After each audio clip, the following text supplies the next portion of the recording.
Hey, peace, peace, peace, peace, peace. Today is Friday, November 19th, and we're doing something different today. Today is the day when we start the podcast, and we're going to bring this to a whole nother level to the community. Not just debate, not just fighting, but putting ourselves in better context of trying to build relationships and trying to identify who is with us and who is against us. Who is the people in the community who you appreciate, who you like, and who are the people that you would definitely love to see in the community on my channel, whether they're black, white, red, yellow, or brown, is whether it's a scholar, an activist, whoever you want to see. Of course, you could email me at axbrothergarfield@gmail.com. So yeah, while the text blast is going out, just to let everybody know, we still doing a text blast, and we still doing our thing. Today's guest supposed to include Captain Tazaria, Priest Danyaahla, Guerilla Hebrew. Captain Tazaria, for whatever reason, he could not make it today. So my brother is excused, and we're going to keep doing what we're doing. All right.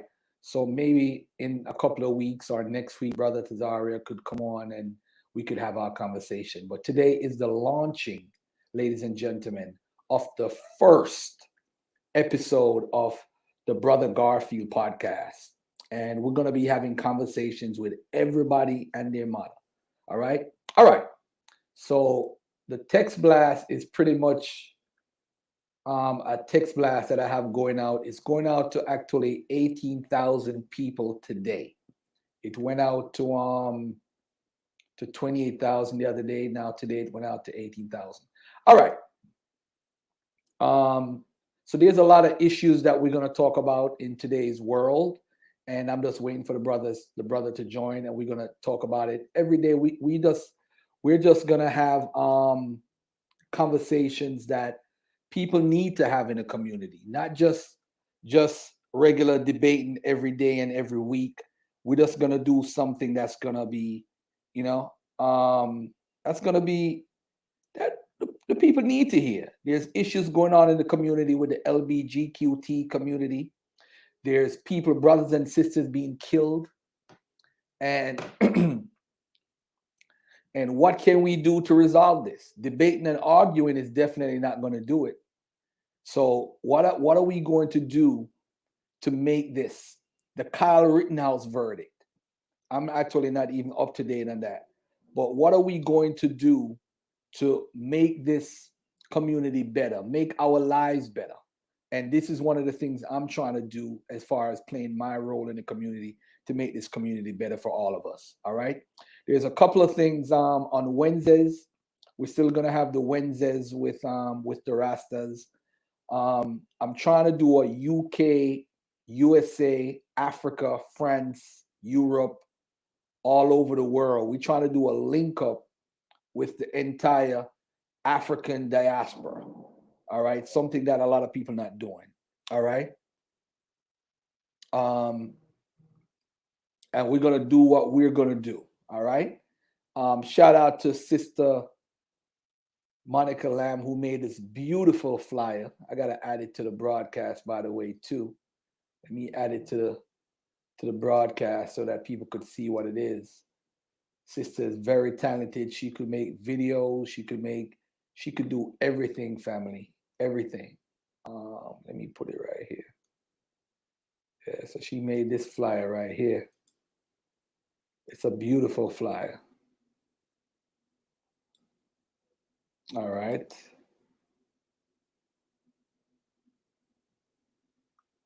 All right. Let me see right here what we got. We got, what do we got? Yeah, we got this right here.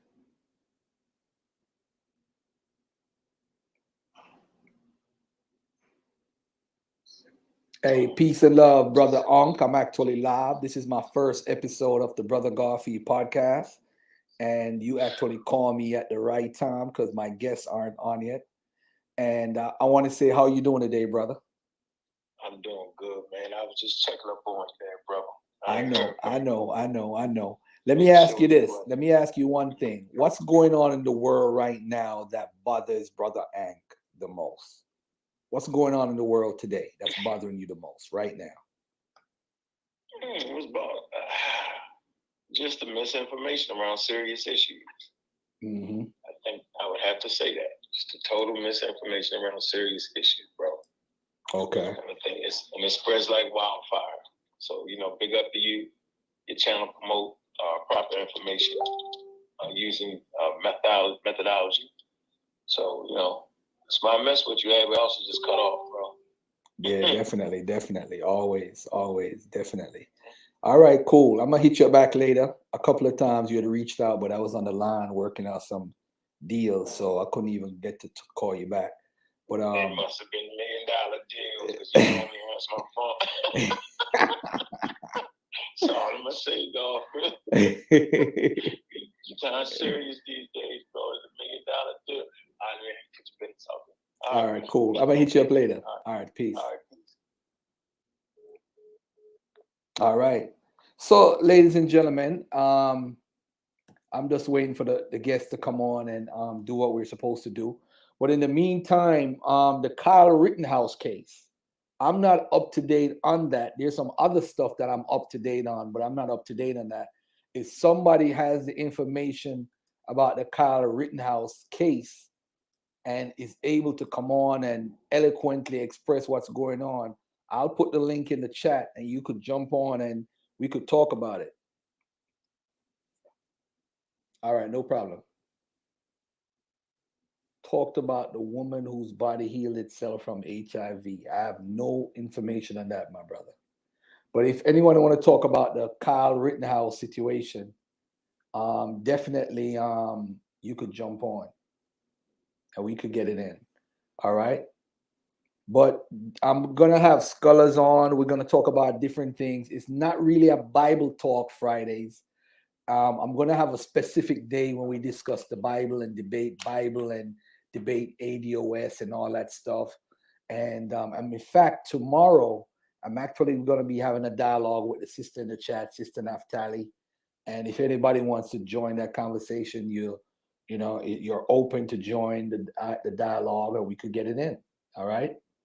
But for now, this is what it is. Shout out to brother Ali Dawood in the building, man. One of the earliest members of the team to jump on and believe in economic empowerment and so forth. All right. That's for the Wednesday show. Dynamis Bacchus, that's for the Wednesday show.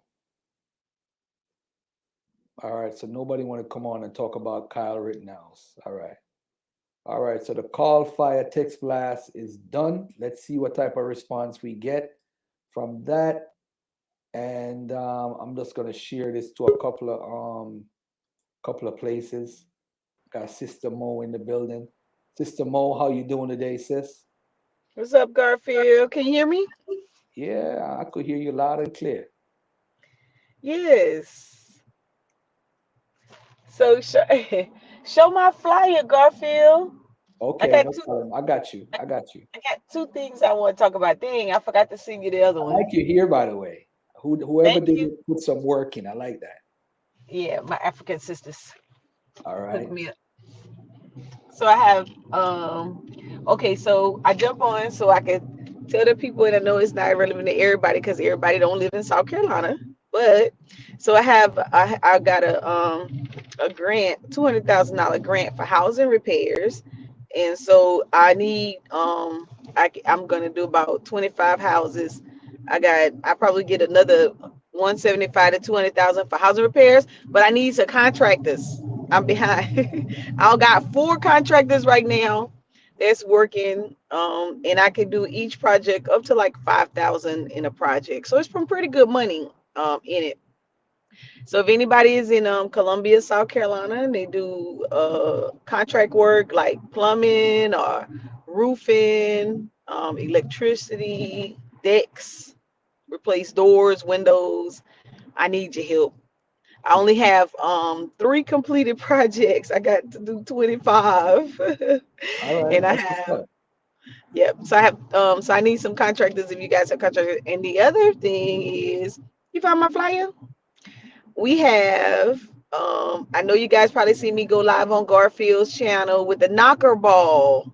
So I have a knocker ball event on December the 5th, Sunday, December the 5th, and I need some players. It's sponsored by, remember Dr. Jermaine Garfield? Well, he's Representative Jermaine, Dr. Jermaine Johnson.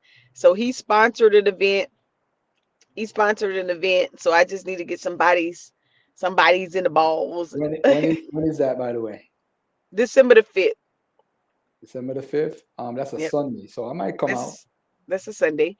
So if you're in the area, and yeah, so we're doing some real good charity work. And then the last thing is my partner and I, Dynamic 3D, we're gonna bless 10 families. So if you guys know any families in the Columbia, South Carolina area that they can use a good meal for Thanksgiving, we need to bless 10 families. And then for the holidays, our other program Jumps, we give out holiday boxes, and so I'm gonna send you a flyer on that, Garfield. So if any families that's in need, you guys could tell them come out. We normally give out about 600 every year. Okay. All right, Sister Naftali, what's up? What's on your mind, sis? Why your camera not on? Oh yeah, peace to the sister. Hey, Shalom. How you doing, sis? Beautiful flyer, and sound like you're doing some real good work in the community. Yeah, we get it in. Okay. My camera isn't on because it's not on. How are you doing today? Doing good. What's up? It's one of those days, huh? All right. Well, I'm at home. I'm working from home today, so. All right. What do you do? What do you know about this Kyle Rittenhouse case? You know anything about it? No, I did. When you brought it up, I just Googled it. I didn't even know that they did the verdict. So the verdict is out. What happened with the verdict? Because I'm not hip to it. Oh, he wasn't guilty on any charges. Oh, he's not guilty. Yeah, he was found not guilty on none of the charges. On all the charges, you mean? Yeah, no, not guilty. Not guilty. Okay. Mm-hmm. Pretty interesting. Yeah. Okay. How you feel about that?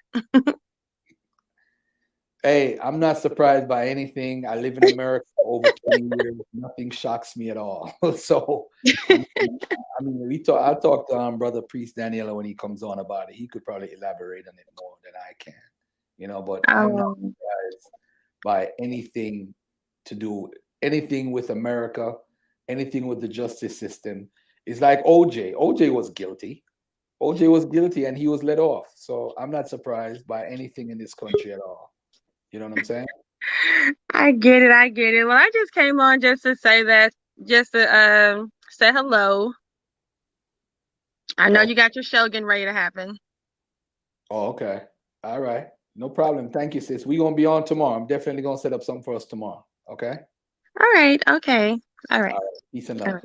Mm-hmm. All right. Sabio, what's on your mind, Sabio?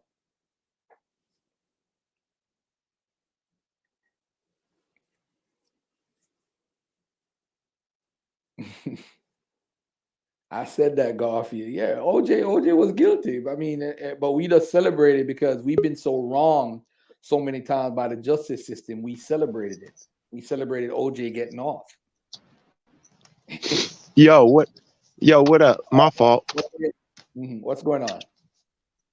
Oh man, I just heard you talking about that Rittenhouse case, and I was just after I seen the verdict. For people who don't know, what was the case about? The case was about Kyle Rittenhouse. He left his city and went over to Kenosha, Wisconsin during the Black Lives Matter protest, and he shot 2 people with an AR-15. This was a 17-year-old white boy who left his city and went over to another state with an AR-15 that he wasn't supposed to be in possession of, and he shot and killed 2 people.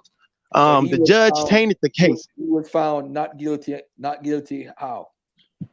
He was found not guilty on all counts. I think the case was tainted from the beginning because him and his lawyer was able to pick the jurors. Senator Danyaahla. And the judge allowed some leniency for the victims to be looked at as protesters and not victims. And I think that was a swaying of the jurors' mind because it put the victims in the juror's mind, it made the victims look like they were actual um criminals, if you Right. understand. So I think that was a kind of tainting of the case. Okay. I got you. I got you. Precedent. It set a precedent now, because now it's basically it's going to be a lot of vigilantism going on now. Okay. Okay. Well, it's another sad day, and he killed some folks who are actually who are African Americans, right? Nah, Who did he kill? Some random people? nah, they weren't. He killed two white boys. Or he killed two white people? Okay. So this is a Yeah. white man who went in a different state and shot two white people. Okay. Oh, they were all white. Okay. I thought it was a racial thing. Okay. All right. Yep. No, it wasn't a racial thing. All right. But yeah, you waiting on your show? You waiting on Tazariak Nim? Yeah, Tazara. All right, but let me excuse you out of this right here. All right, cool. So what I'm gonna do in the meantime, family, I'll go over some topics that's been going on in the community, and some people have basically, we're looking at it. We're looking at how things are going, and it seems like our lives, everyday lives, look like it's not getting better on a whole as far as the African American community is concerned. Yeah. And I think we as a people will never be united. You're going to only have small pockets of people united. You're going to have folks who hold to the Israelite tradition, folks who hold to the Muslim tradition, atheists, agnostics, people with like minds sticking together and moving together. And I think once we realize that we're supposed to be under the banner of America or be Americans, and we never accepted that. I think that's one of the problems of people who consider themselves to be FB and ADOS. You have never considered yourself to be an American. So every time something happens, it has to be, oh, you the first black person to do this. The first. Why can't this be a human being that's doing something that anyone else could do? You have to be the first black to do this or the first black to do that. And I think that puts us in a position where we are fighting to say, hey, we are the first to this. We're trying to fit in.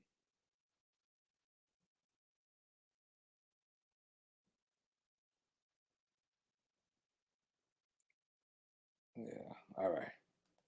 All right. Yeah. Let me put the link in the chat anyway. If there's a topic I need to bring up that I'm not, is that what is not on my personal agenda today to bring up, you guys could jump on and bring it up and talk about it. And you have the ability to talk about it because we're going to deal with the issues today.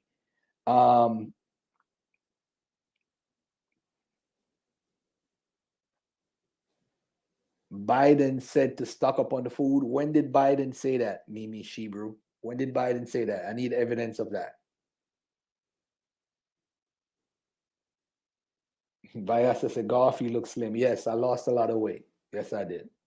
Actually, lost a lot of weight, but hey, it is what it is. Mm-hmm. All right. In the meantime, what I'm going to do,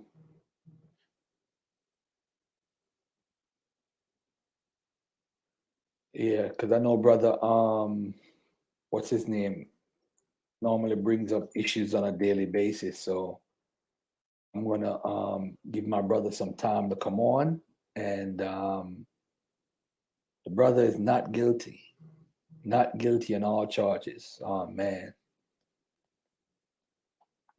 All right. African diaspora.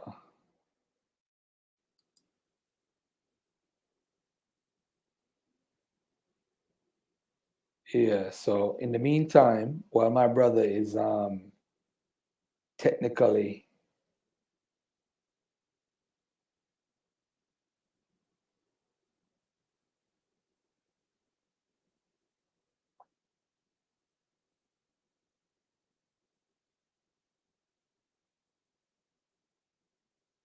technically not ready yet. I do want to play a video.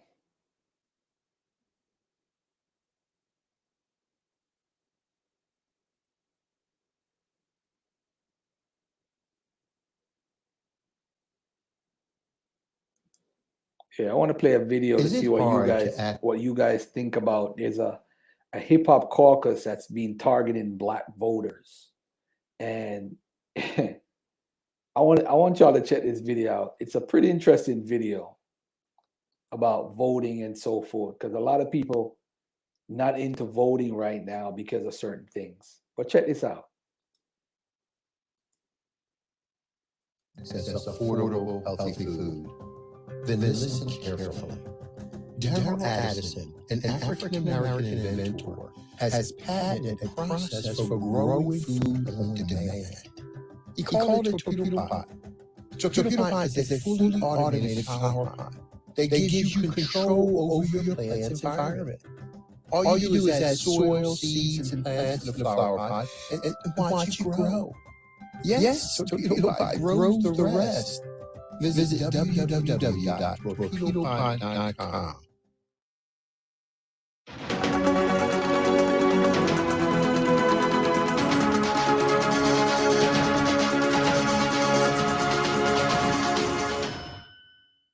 So the Hip Hop Caucus is setting its eyes on the 2022 midterm elections. The term to get more Black Americans to the ballot box. But the question I have for the Hip Hop Caucus is why? Why do you want to get more Black Americans to the ballot box? What would be the reason? Can you present those reasons to any Black American that'll possibly ask those questions? So the Hip Hop Caucus was founded in 2004, the nonprofit, nonpartisan organization. I say nonpartisan.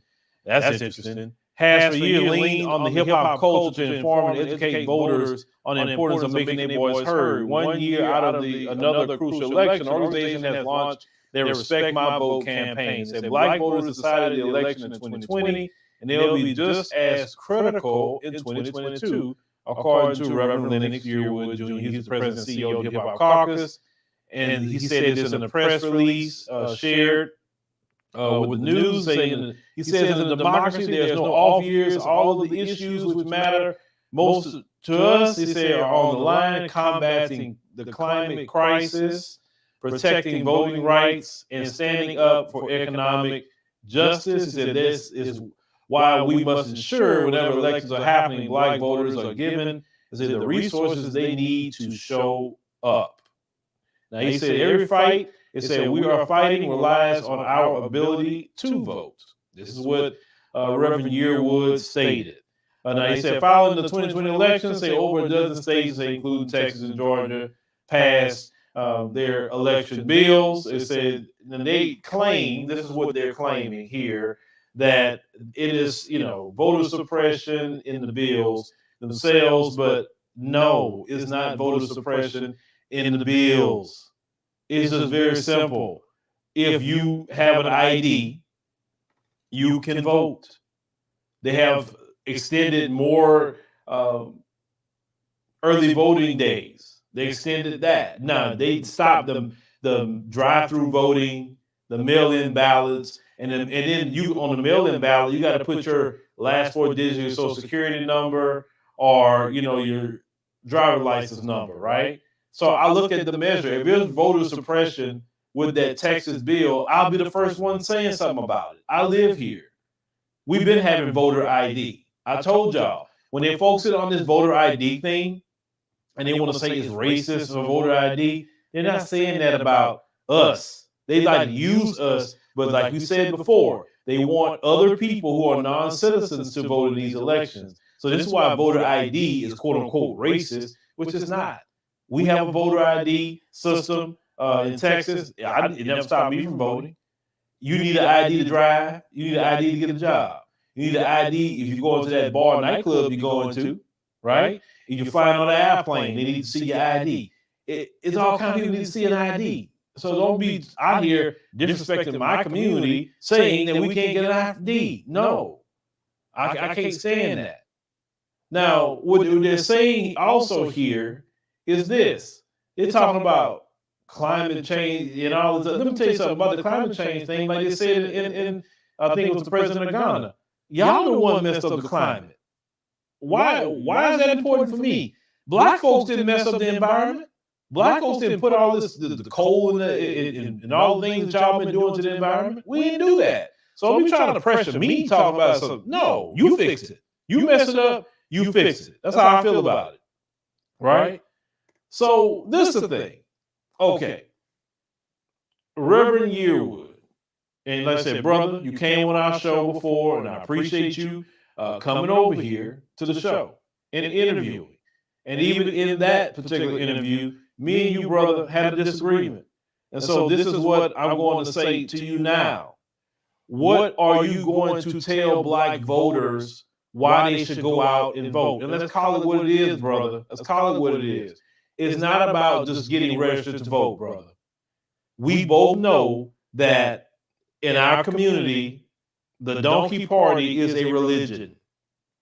Okay? Just as much as them going to their church house. Okay? It's not about getting registered to vote. Let's call it what it is. Y'all won't, and you feel that party, y'all, that you believe that you got a fool with, right? Is what black people should go vote for. Brother, we're not voting for no one that does nothing for us. Do you understand that, Reverend Yearwood? We're not doing it. I'm speaking directly to you, brother. You came over here on our show, and we had a good, conversation. So I'm going to just speak to you just as your brother. That's it. Reverend Yearwood, we are sitting here watching Jim Crow Joe give something to everybody except the people that got him elected. Why would we show up for a party that done nothing for us? No George Floyd bill. No ending of qualified immunity. You talking about voting rights. They didn't do that. And Jim Crow Joe could have got all that done. All he had to do was end the filibuster. He could have got that done, but he didn't want to do it. He said his infrastructure bill was more important.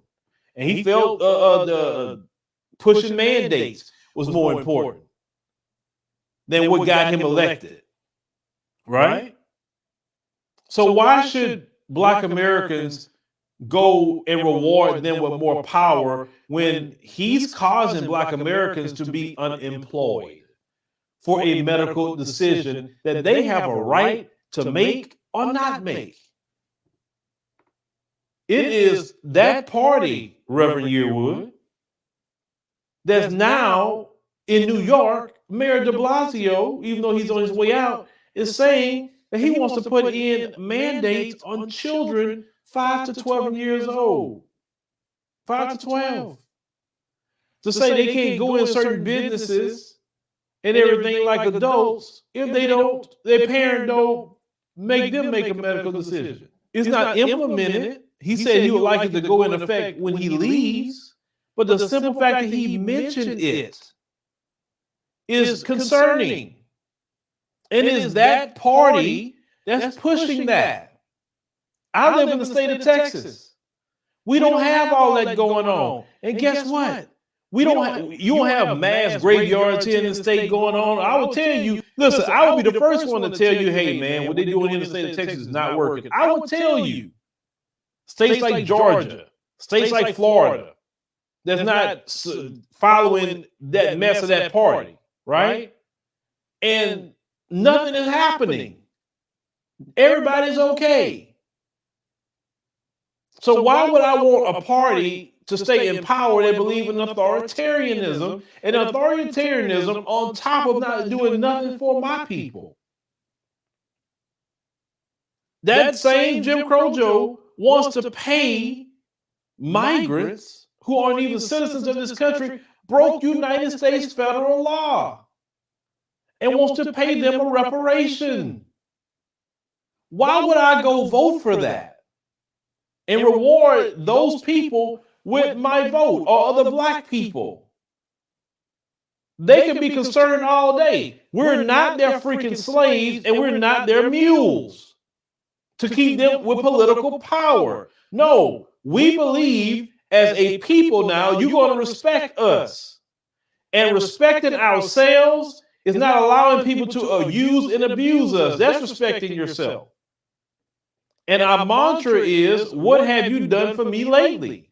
If you don't do nothing for us, we don't want to hear no people of color. We don't want to hear no minorities. We don't want to hear no distressed communities. We don't want to hear no disproportionate anything. All we want to know is what is going to happen for the Black community. That's it. And we want to see money on the table in a policy. Just like the Asian community got $50 million.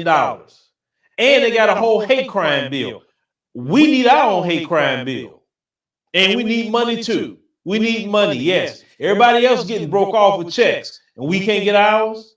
No, we're not going to reward you with votes if you don't do nothing for us. It's just that simple. So, Rev, you're going to run into some pushback, Rev. I'm letting you know. I'm just telling you because some brothers and sisters are very amped up right now.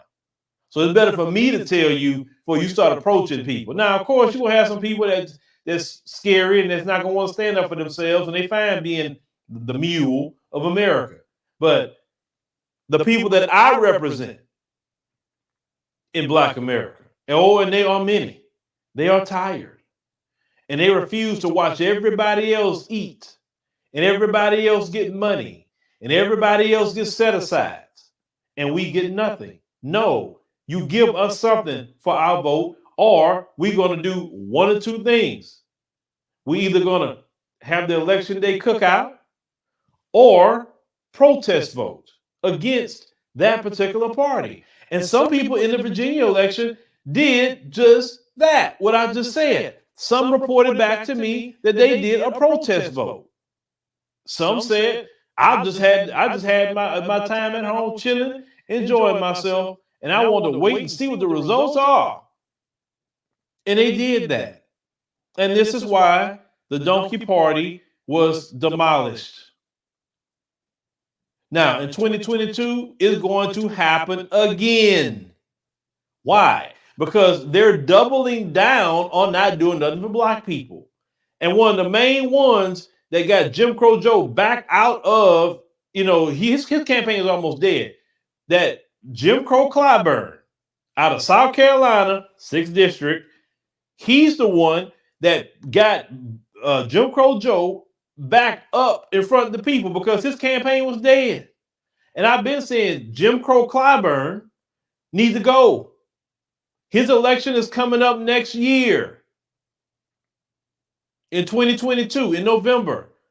There are 2 other candidates on the ballot as of right now. And we need our brothers and sisters in South Carolina, in the 6th District, to get yourself registered to vote. And let's go it on and get Jim Crow Clyburn out. He's been there long enough. He was cool with a bill not having qualified immunity in it. Oh, no. He got to go. And like I said, the reason why I keep pointing out him is because if you get rid of him, you're going to send a shockwave across that CBC. See, Reverend Yearwood, we talking different over here, brother.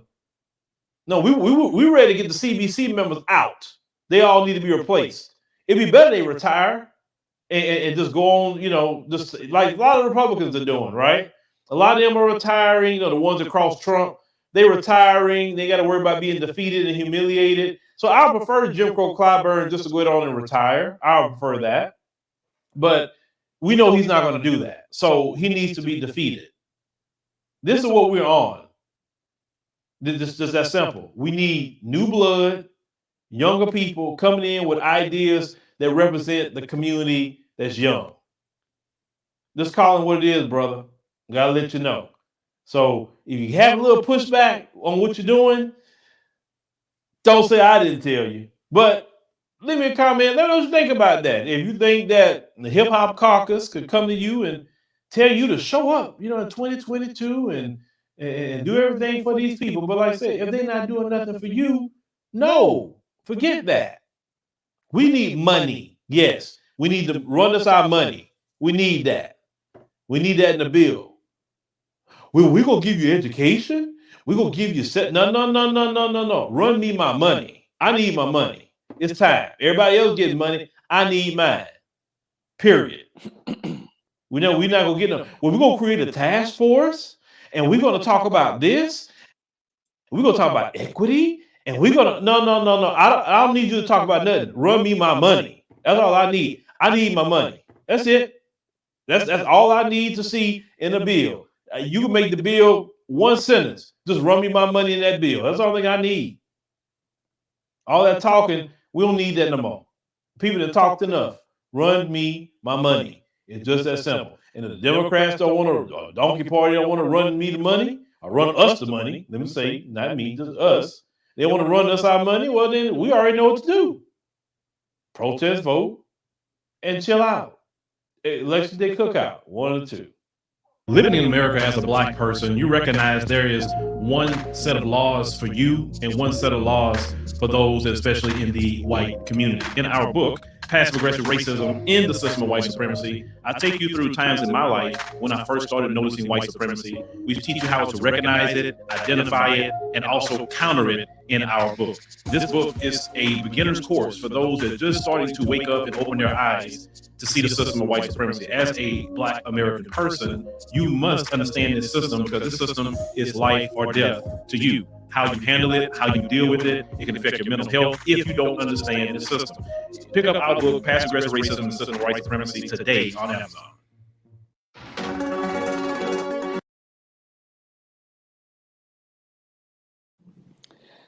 Hey, I'm gonna say I agree with Phil on the emotional part, but on a political part, I think the type of rhetoric he's spewing is the same rhetoric we heard in the 70s, the same rhetoric we hear in the 80s, the same rhetoric we heard in the 90s, the 2000s, and now in the 2020s, we're going to hear the same rhetoric. Run me my money, run me my money. Politics don't work like that.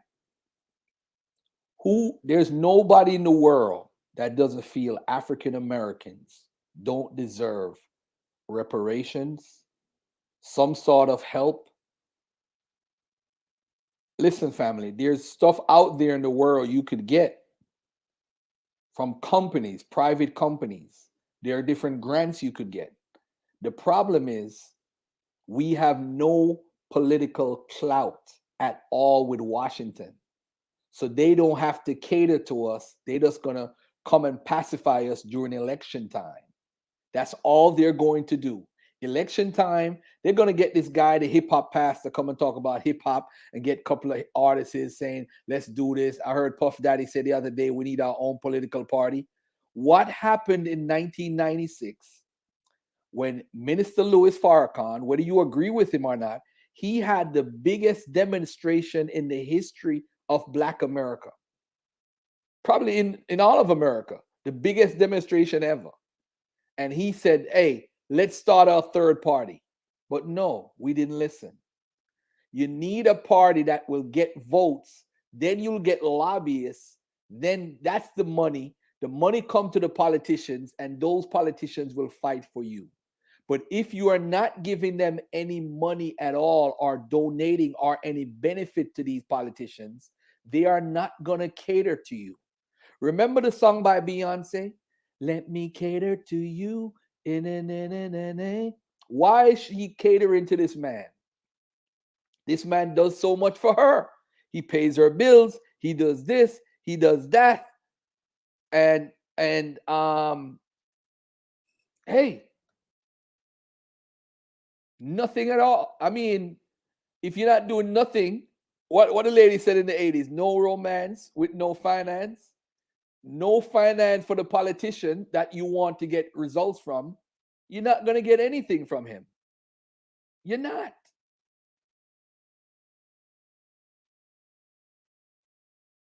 You're just not.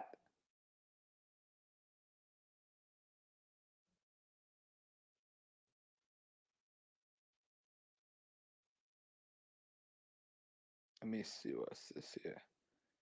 All right. So, family, if you're not, I'm going to tell y'all, it might sound bad. You might not want to hear it.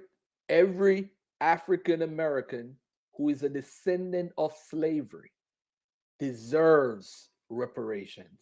Every single descendant, every one of them.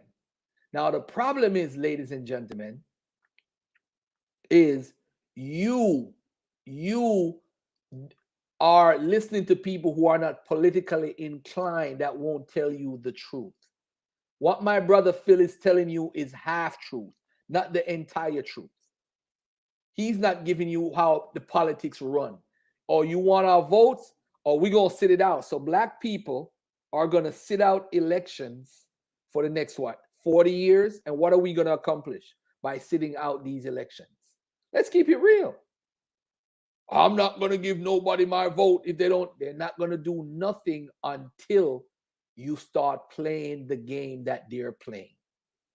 The Chinese have clout because they have their superstars. You see, we need the Oprahs, and we need the Jay-Z's and the Beyoncé's and the billionaires to have a platform that works. You see, what works for them is getting tax breaks. That's what works for billionaires like Jay-Z. We're getting tax breaks. I'm down with this politician. But they don't have someone who is telling them, let's go. Let's go.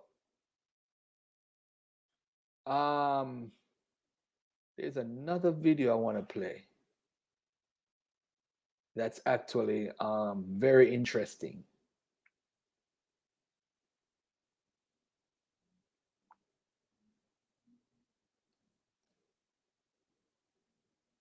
Hold on, give me a second.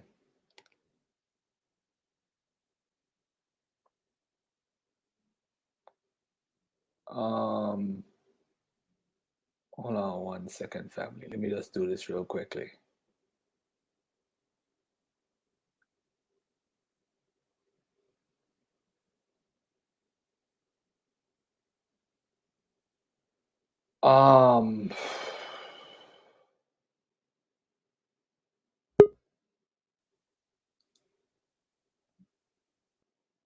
No.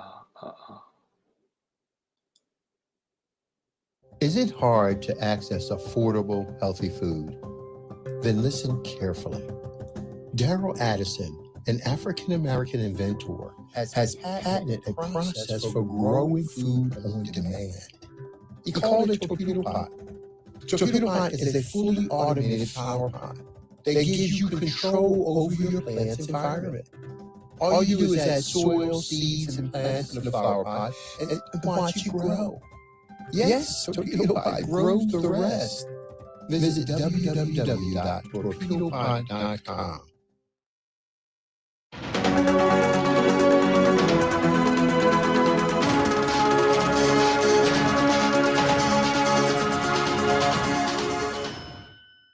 Hello fam, welcome back to the African Diaspora News Channel. I am Danyaahla bringing you this report. Today's report is disturbing to say the least. A Jamaican cult leader has been arrested for sacrificing people, actual people. If the police didn't intervene, he was going to sacrifice even more people. So this man, by the way, calls himself a prophet. A prophet of what? I don't know. A prophet of death? I don't know. Because what his church is about is he tells them things, they listen to him and do them. So this time around, what he told them was, there's going to be a flood that's going to come and attack Jamaica and the rest of the world. So you dress in white, come and we are going to board an ark. So little did they know, board the ark means sacrifice. So they all went with wearing all white that Sunday and joined him. So he started sacrificing people. But thankfully, the police got there on time. Well,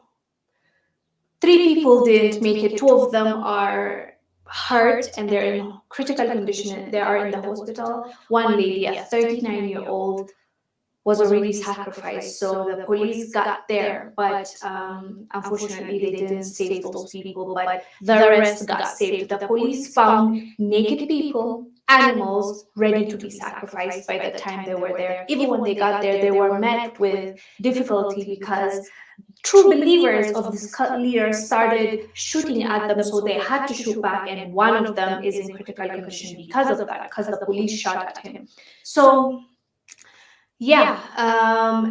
And the sad thing is, he has police officers under him. I don't know if he pays them or they are believers of his cultish organization. What they do is they protect him, basically. So this time around, thankfully, the lady that reported this guy, she was part of the cult, and when she found out what was happening, she left the cult to go and report it. The police heard about it and came. So this time around, the police that were notified were not part of his cult, so they were able to stop it, and he has been arrested. Thank God for that. And I hope justice gets served real quickly. The police are investigating into it, not just this case, but they suspect that this has been happening for a long time, but it's been hush hush because there are police officers that are working with him. So, it gets buried away and people don't know what really happened in that church. So that's what he's been able to do. And that's what they're accusing him of. They're also investigating kids.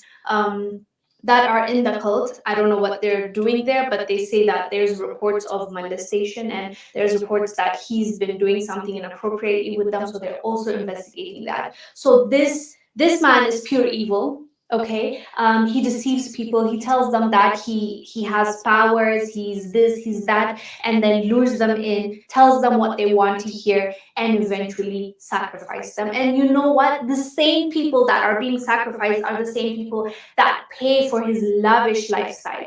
It is reported that he gets $9,000 per week from his congregation. That's insane. Can you imagine how much money he's getting in a month? So, of course, he's powerful. Of course, he has police working for him because he is rich off of the people that he is misleading and killing and torturing. This is just crazy to me. Anyways, guys, if there's any update, we'll come back and let you know. Let us know down below what your thoughts are about this cult leader being arrested. I'm Guerilla bringing you this report. I'll see you on the next one. Bye. Thank you for watching. Make sure to subscribe to our YouTube channel and download the African Diaspora News Channel app, now available on Google Play and the Apple App Store. Yeah, that happened in my home country, man. My home country of Jamaica. They got this guy, and there was this girl that the pastor told her, you believe I could bring you back to life? And the young sister said yes. So she was willing to get her head cut off. And by the way, that pastor is now dead because on his way after being arrested, he died in a car accident. I don't believe in karma, but boy, he died in a car accident. I wonder if he could bring himself back to life. Oh man, family, I tell you, it's crazy in here. It's crazy. Yeah, man. But that's just one of the things I wanted to discuss. Two of the things I wanted to discuss. But also, I wanted to talk about the LGBTQ community and something that they're doing. And it's very, very, very, very, very, very, very, very sad. It is sad. It is sad to see these cults still roaming around all over the world, here in America, abroad, and it's sad. All these things are happening, right? While we claim that we are for the people and we sit back and watch it happening. And we gotta do better, family. We gotta do better. We gotta figure this out because we can't allow ourselves to be taken for granted as human beings anymore and just sit by and just say, hey, you know what? This is gonna happen. I'm gonna let it happen. I'm gonna let it slide. And we just gotta do better, man. We gotta do better. We definitely gotta do better.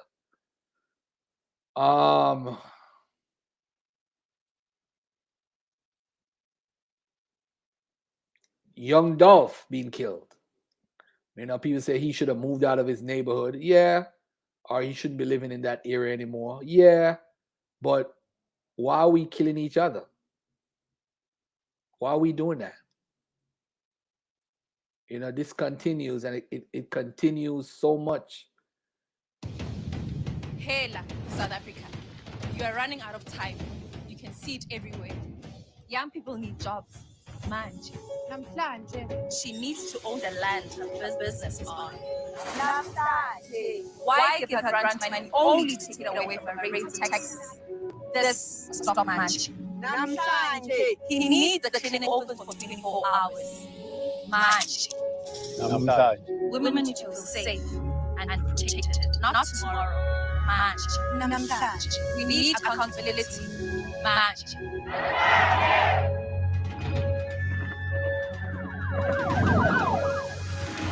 When you vote EFF, you vote for yourself, your land, your jobs. Manje! Manje! Manje! On the 1st of November, vote EFF. Vote for you.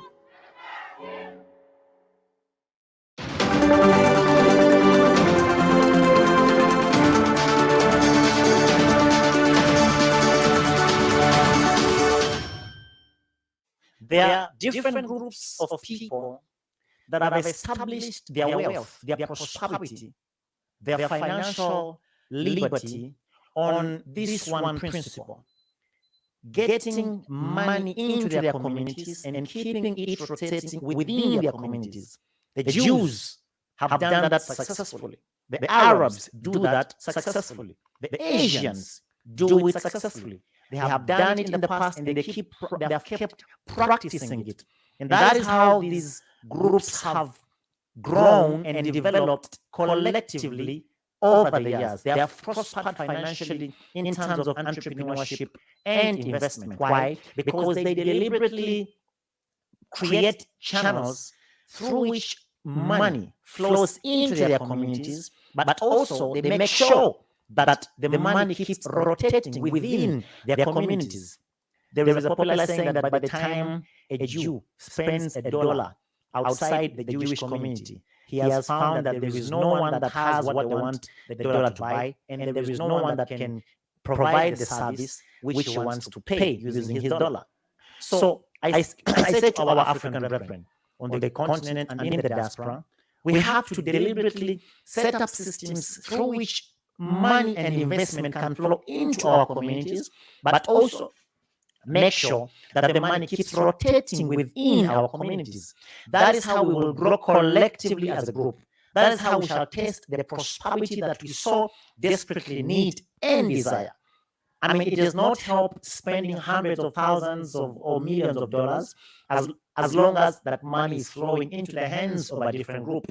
Yet we are talking about, coming out of the ashes of defeat, out of the ashes of, economic struggle. So this is a principle that we have got to start to deliberately practice, that we may learn that it is extremely imperative, it is productive both for the continentals and the diasporans to buy in Africa, buy African, and hire African. We need to begin to sell Africa as a brand, not as a segmented faction of the world, a segmented group of people.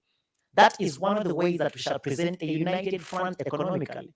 Once we begin to set up businesses that are going to enable cash to flow into the hands of our people and make sure that we keep the money flowing within our communities. It has been the success of Asians. They continue to practice it today. The Jews and Arabs have successfully premised their economic supremacy on making sure that these principles are practiced. And the funny bit is they are using Africa as a takeoff ground.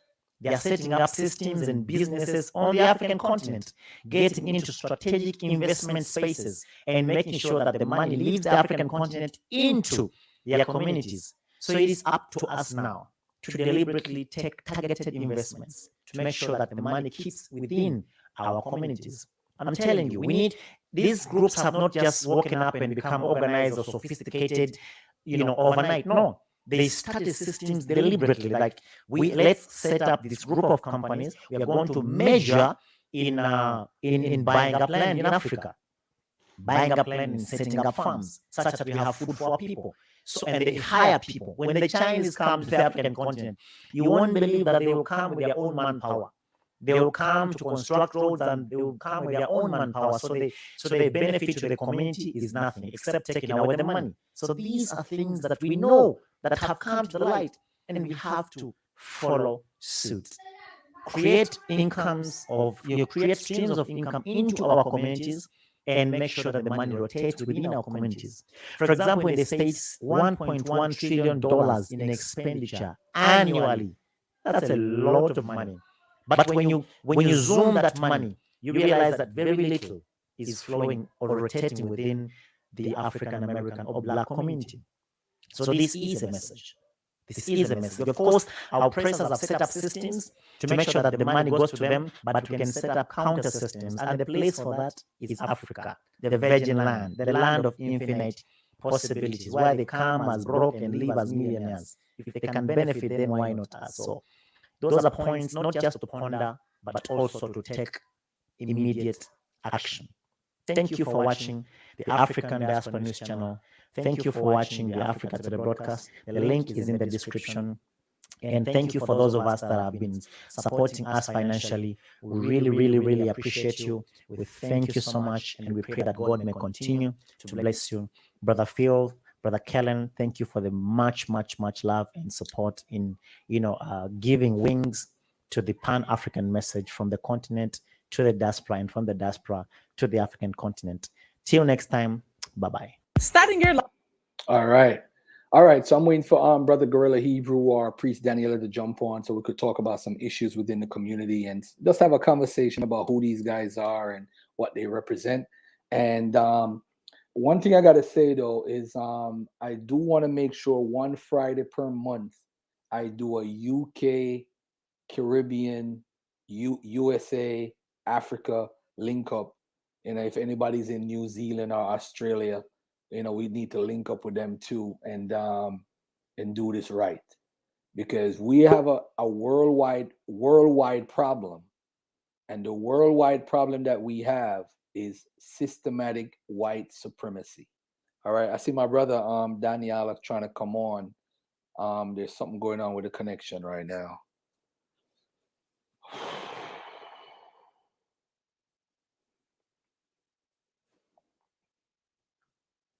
All right, Gia love Jesus. Let me put this comment right there. It's a beautiful thing. Don't get me wrong, but because of the lack of spiritual, there's always going to be a weakling that's going to ruin everything.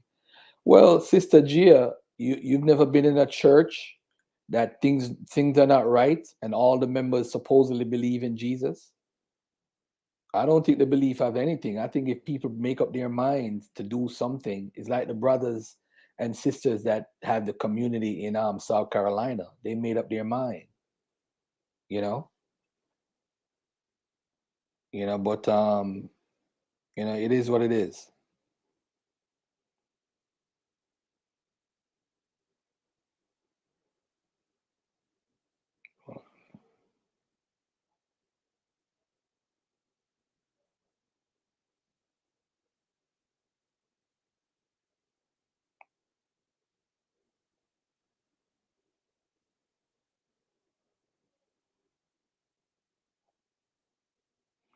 All right. So let me wait for my brother to come back on.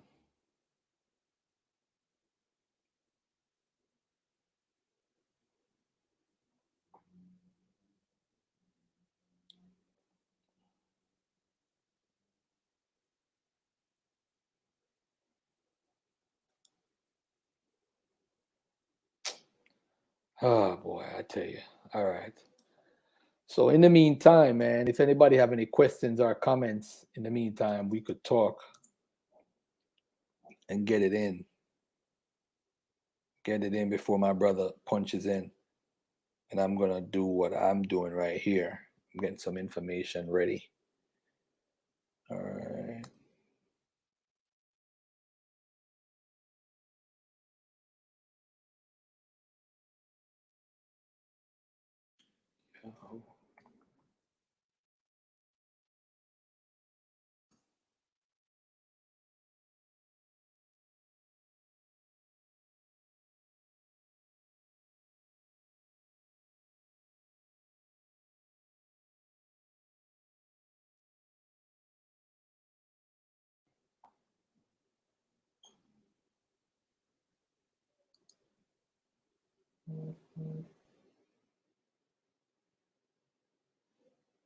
All right, here we go.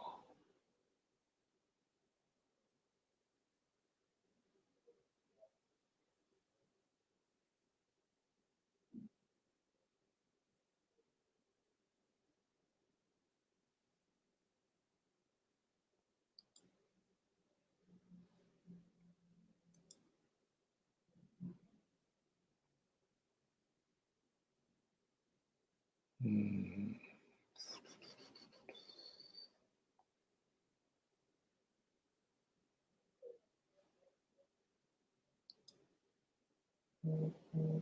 All right.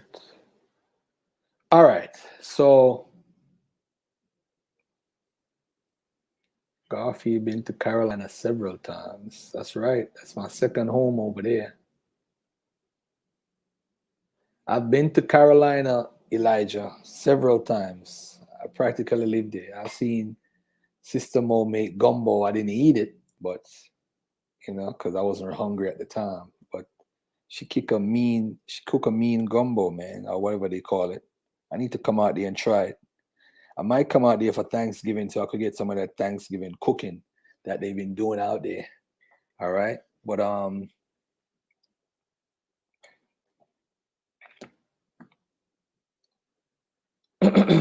yeah, but I'm ready. I'm ready for these brothers as they jump on so we could have this beautiful dialogue and get it going. All right. In the meantime, there's a lot of things going on as far as young Dolph getting shot. I know the Brother Polite case is going on.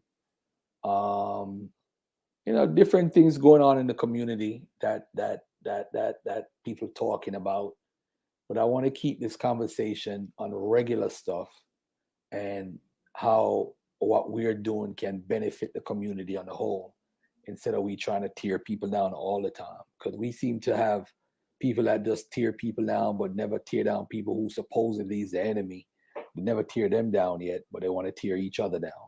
So, all right, I got 160 people watching, 160,000. Share the show, like the show.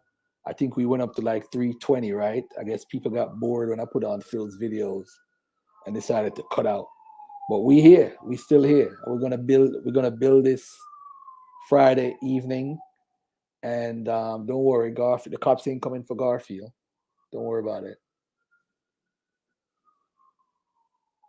It's a beautiful view right here. Yep. But I'm here, man. I'm just waiting for the brothers to come on, and we good. Guerilla Hebrew is about to come on, and Priest Danyaahla is about to come on also, and they're gonna drop some information, drop some knowledge, and we're gonna do what we do. I think while we're in the chat, I think we should refrain from spiritual conversations because we're not gonna agree. We debate that all the time. I think we didn't need to look at tangible solutions for our community. Instead of we debating back and forth, your Jesus ain't this and your Israelite ain't that, your Allah ain't this, and my way's the right way. Let's cut it out, man. And that goes for all the people who are part of Dagger Squad. Leave the Jesus conversations alone. Leave them alone. Leave it alone. Hello.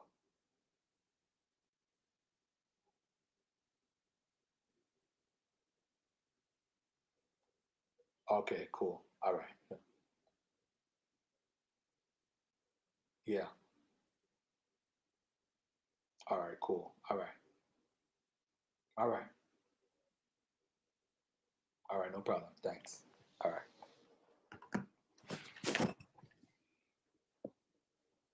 Yeah, everything is not always about religion, man. So when I invite Priest Danyaahla and Guerilla Hebrew, I'm not bringing the brothers on to challenge them or debate about religion. We do that all the time on Sonetta.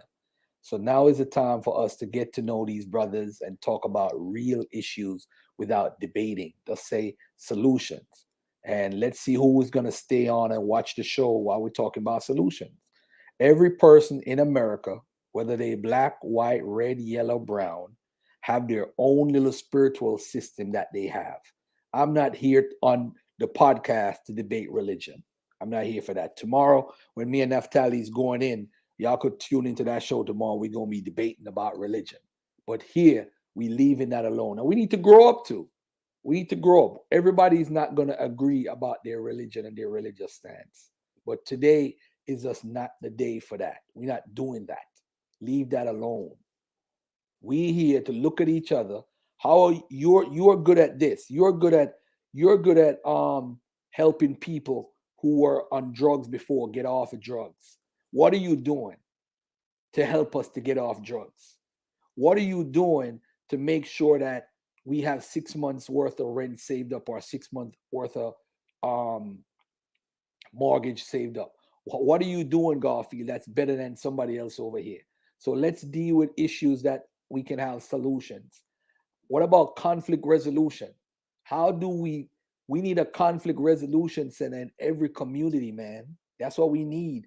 We need all the churches to unite and develop conflict resolution centers in all the populated cities of Black folks. We need to have conflict resolution, because without conflict resolution, a lot of young dull situation is going to happen over and over. We're going to be killing each other. Where are the solutions? So if you're not playing a role, if you're part of the problem, stop watching my channel right now. I got 236 people watching live. If 200 of y'all ain't about solutions, I'll stay with the 31 and we could build. Because today's just a day we're going to build on the podcast and we're going to change. We're going to change how we're looking at the whole community, man. We got to do better. And that's just the bottom line. We got to do better. Religion and debate religion is fun. Trust me, it's a hobby. I love doing it.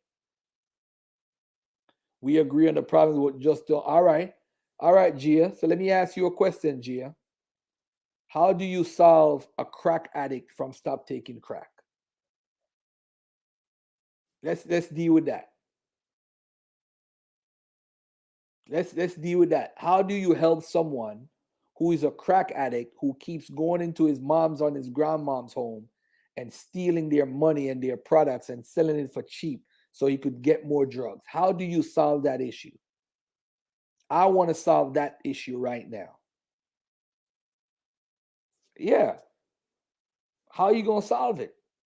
Because one, you need a support system for the person who's on drugs. You know what would be a good Friday bill also? Pastor Bennett, Pastor Mike Holloway, and Pastor Bereen. That would be a hell of a bill if I get all them three brothers together on a Friday. That would be a hell of a bill. You're talking about over 200 years worth of knowledge, wisdom, and understanding between me and them three brothers. 200 years. Because I'm in my 40s. Pastor Bennett in his late 30s. Mike Holloway is probably in his 40s. Brother Bereen, I think, is in his 50s. That's almost 200 years worth of knowledge right there. We need to get that bill going. That's going to be a hell of a bill. I also got, I think, Vocab Malone, Abu, and Faithful to God. That's another bill. We need to, everybody have their own thing that they believe in, but how are we going to solve issues when we have an issue? How are we going to solve it? I'm on crack. How are we going to get off crack? You're going to tell me, if I follow your religion, I'm going to get off? 5 different people going to tell me their religion, I need to join their religion. How do you get me off crack cocaine? Nation of Islam got their own way. The Israelites got their own way. The church got their own way. Ricardo Robinson, that's not a conversation for today. Because the church is extremely valuable moving forward.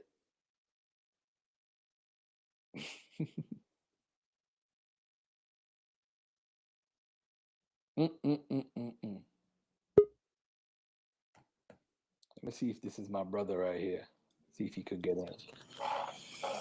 Can you see me or not? Let me hear how you sound.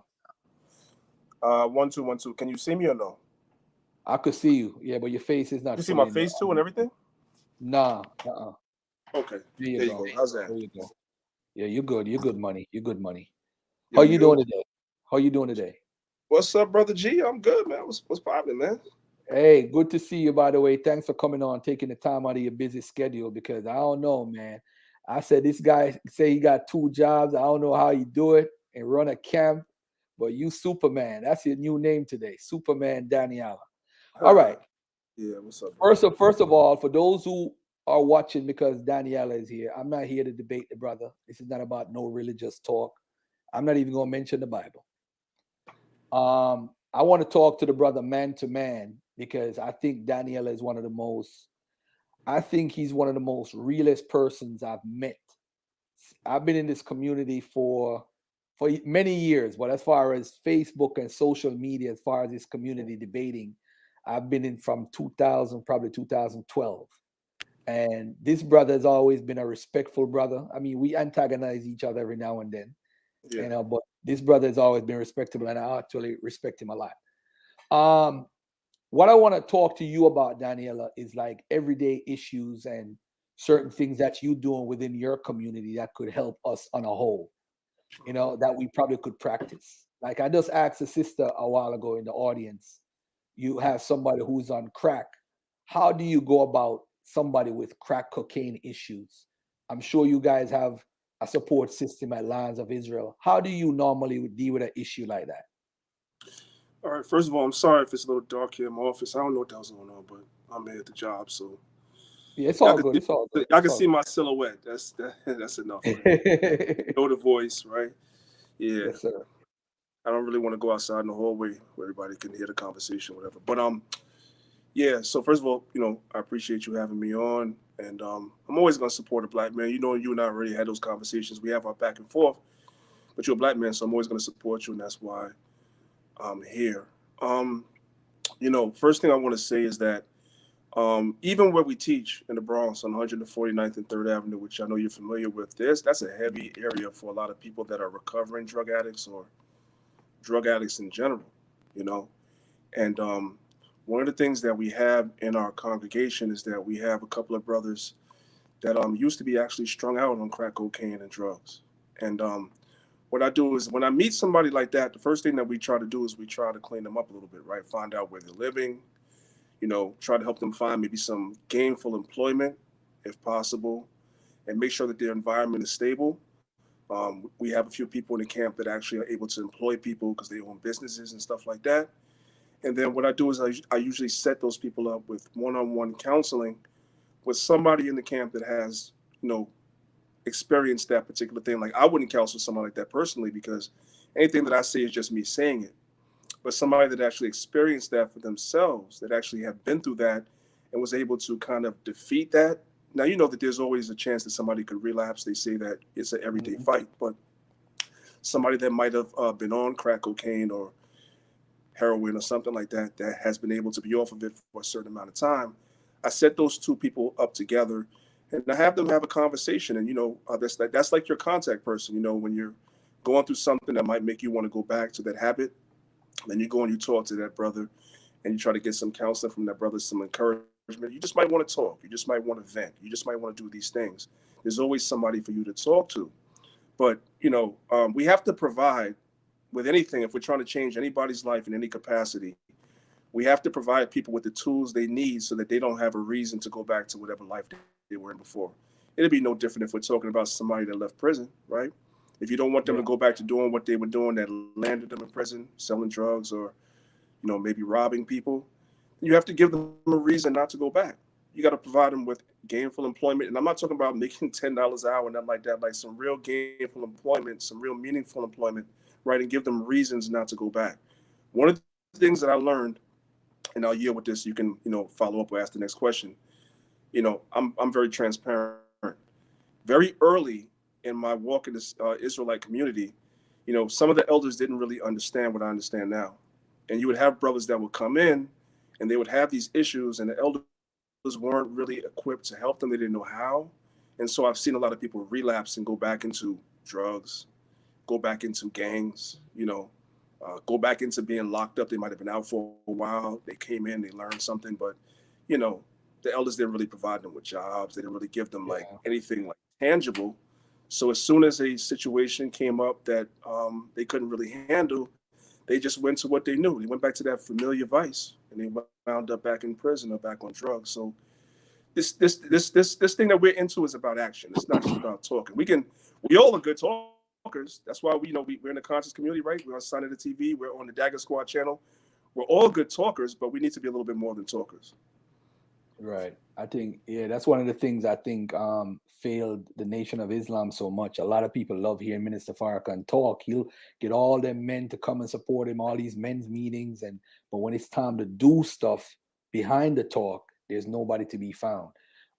It's crazy. You just said something very important that a lot of people didn't pick up on, is that you said that the person might relapse. And I used to work for an agency called the Jewish Board of Family and Children Services. And I used to go to people who used to,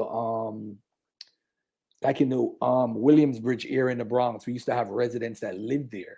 And what happened is they used to either be on alcohol, substance abuse for alcohol, or drugs.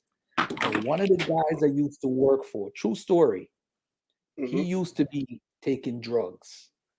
And while we working, his girlfriend had gotten pregnant and he didn't even want to have a baby. And he's like, he just couldn't, you don't know what might be someone's trigger who used to be on drugs or have some sort of substance abuse.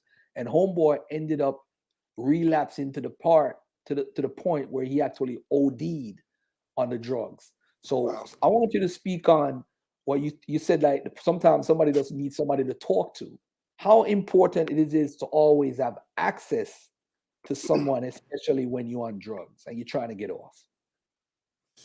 It's extremely important because it's easy, like, let's just say that you and I had a friend, right, that might have been at one time on a drug, might have been a drug addict, whatever, and they recovered, right? When they're around us, it's very easy, like, to, not really fall into that vice.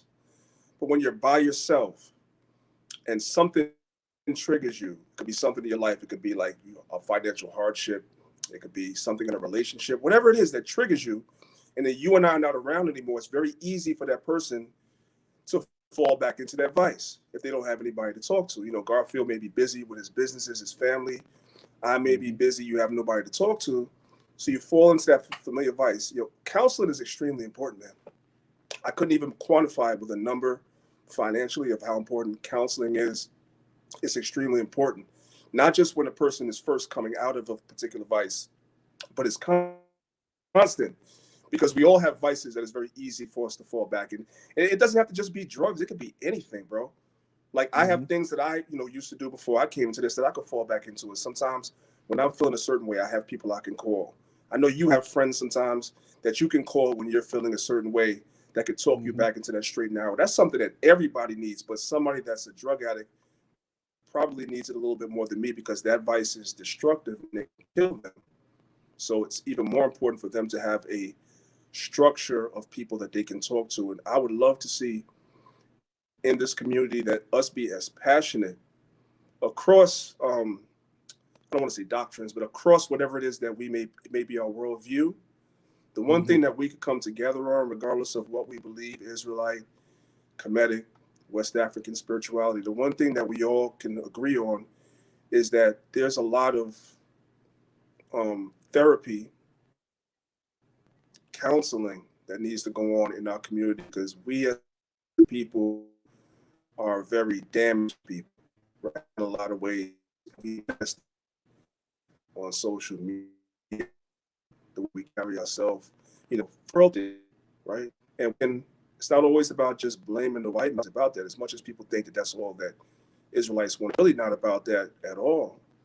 It's about taking ownership of what we see in our community, and those of us that know better and have the information to try to help our people, get to a place where they are able to cope with whatever it is, traumas that they might have a little bit better, and not fall back into these vices. If you could just think about, if us committing these crimes on drugs and so forth and so on, multi-industry, we're talking about truly clean these the way that the honorable about, the way Farrakhan about, the way you talk about, Sanet about, If we really could clean up our communities, you know, some of these prisons would go out of business. Do you know that some of these drug clinics would go out of business if we could clean our communities up? They'd go out of business. So there is a financial incentive for them to keep us, you know, in this cycle of what we're in as a people. But yeah, it's conditioned. But, you know, we can't worry about what they're doing. It's our job to try to do better, one person at a time, impact one life at a time, because you and I are only one person, right? So it's only but so much we can do. But go ahead, bro. Yeah, and to the people that's actually doing the work behind the scenes that don't get popular, some of us we got to realize we got people at home got their own problems too. You know what I'm saying? Although we might be counseled by somebody, forget he might have a problem with his wife or his children. He might have a kid that ran away from home. We don't know what people are going through, although we see them every day on social media. Something to think about. But hey, for everybody who's watching the channel for the first time, I want you guys to subscribe. By the way, you had a little bad connection. You were coming in and out a little bit. I don't know if you're moving where you are, brother Danyaahla. I don't know if you're moving, but you had a little bad connection coming in and out. All right. Let me move on to something real fast that you enjoy doing. You work with you deal with working out and health and all that stuff. When I look at the top 10 reasons why Black folks die, I see heart disease as the number one. You know, more than 10,000 people die annually of heart disease. More than 10,000 die annually because of diabetes. Those are in the top five: diabetes and heart disease, and all of that most likely stems from obesity. What do you have to say to our audience about the importance of health and staying fit? Even as much as we get older, we still got to keep that fitness going the older we get.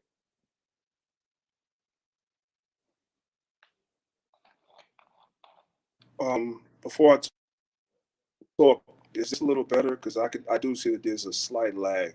How am I sounding now? You're good. You're good. You're good. You're good. You're good, Danyaahla. I'm good. Okay. Yeah. Yeah. Okay. Cool. Okay. Cool. So, yeah, y'all. I'm at work and I'm just in the cut, whatever. But for some reason, my phone's acting crazy, but it's all good.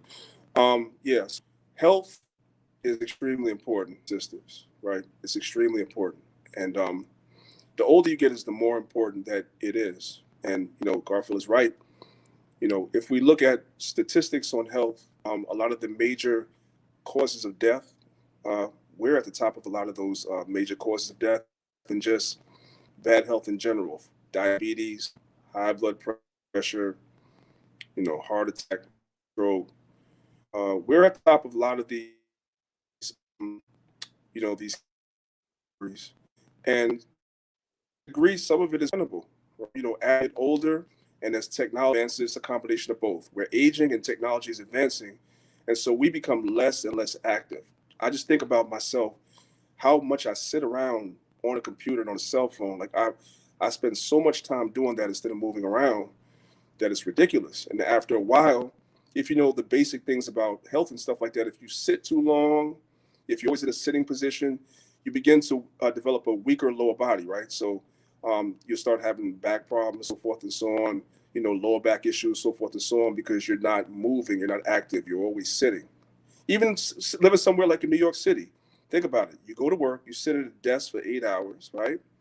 Then you go on the subway and you fight everybody to get a seat, and you sit on the subway for another hour.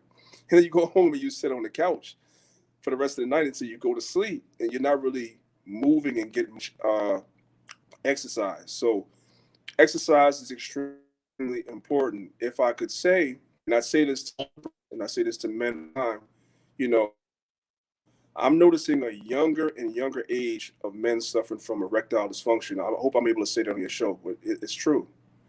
And you'll be surprised what movement can do to help with erectile dysfunction, because erectile dysfunction is simply a lack of blood flow to that particular extremity in your body. I don't have to be graphic. Y'all know what I'm saying. It's a lack of blood flow. Simply by just moving, getting in the gym and jumping on the elliptical machine, or jumping on the spinning bicycle and just sitting there for 10, 30 minutes, getting on the mill or on the treadmill. If you don't want to do it outside, if you don't want to go jogging or running outside, get in the gym for just a half an hour a day. You know, maybe taking 1 or 2 aerobics classes a week if you don't want to lift weights. You'd be surprised what even minimal stuff like that will do for your health, especially like I said with something like erectile dysfunction, which a lot of brothers are silent from, and just information could help you. Working out is not always about getting big and getting buff and being Superman like our brother Rob Bourne. Shout out to Rob Bourne. Rob Bourne, I don't know if you're watching, bro, but did you see that workout, that leg workout me and Captain Zariak did? Next time we go, I need to see you there, bro. You know what I'm saying? But yeah. It's not about getting in the gym and lifting 1,000 pounds, but it is important because it can definitely help you in a lot of ways with your health, if I could. So that's just one. And there's other advantages to work on as well, but that's just one that comes to mind right away. And family circulation important because people always die of heart attacks, but I'm noticing like a really high amount of people lately dying of heart attacks, and they're dying at relatively young ages, like the same age you and I are, Garfield. Now you got people 40, 41, 42 dropping dead of heart attacks. You know, we got to watch these things. Yeah. I think I don't think we pay attention too much. I'm going to make sure every Friday I do talk about health, whoever is on, whether they deal with health or not, because that being at the top of the heart disease, because there was a statistic that came out that once the women are over, I think 24, 80% of them have like some sort of obesity issue, 80%.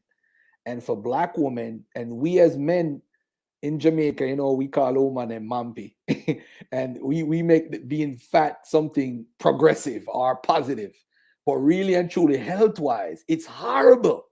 It's horrible. That's like, now I'm telling people I don't eat rice. They're like, "Oh, you don't eat rice? Are you Jamaican? You gotta eat your rice and peas on Sundays." No, it's the one. I think the Jamaican diet is like the worst diet in the world. I don't know about other cultures, but I'm just saying the Jamaican diet is the worst diet in the world. I don't care what nobody says. And I think giving up white rice, giving up the white flour, giving up the white sugar, giving up a lot of carbs is gonna make your life longer. What do you say to that, my brother?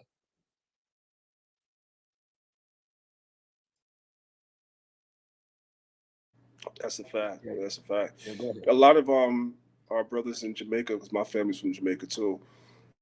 A lot of our family in Jamaica, a lot of them suffer from diabetes because we love the grown food, right? The food come from the ground. And then a lot of brothers, when they get to a certain age, they start suffering from sugar and stuff like that because of how they eat. So yeah, you're right. Congratulations if you've been slowing down on it. That's good stuff, King. Yeah, definitely. I actually lost probably around 18 pounds the last probably 3 months. And that has to do with not only that, but just changing how I eat, what time I eat also. I try not to eat anything at nighttime. I try to eat before 6. I try not to eat too much when I'm eating. So those things trust me, I'm changing up, because as you said, it's not about being buff, because I'll go to the gym every 3 days for 3 days and rest, 3 days and rest.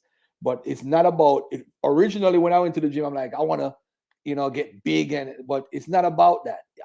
To me, it's just about staying fit, not overdoing it, just being able to say, hey, but even when I'm 80, I want to be doing what I'm doing. I want to run for an hour on a treadmill. I want to, do some sit-ups, do 80 to 100 sit-ups with weights. I want to do all that thing. Even when I'm 80 years old, I want to be doing the same thing. So I think a lot of our changes and a lot of people out there, when we're talking about, I'm not an expert. Brother Danyaahla is more of an expert than I am. But I'm going to say this to everybody that's watching. Don't try to lose weight and try to lose everything in a week. The mindset, and you don't need January 1st to tell you to start. They had a statistic that said everybody that said they start January 1st, by March, they quit. Like 90% of them quit. So stop waiting for January 1st. Start tonight. Give up the white rice. Start with basic stuff. Because the easiest stuff to cook is always the worst stuff to eat. It's the stuff that you got to take your time to make. the greens or certain things like my smoothies in the corner. My machine to make my smoothies in the corner. So if you don't want to make the fruits and eat the fruits, chop them up and turn them into a smoothie. Do something different. And you can't do the same thing over and over, because that's a diet crusher. Because you're gonna get tired of doing the same thing.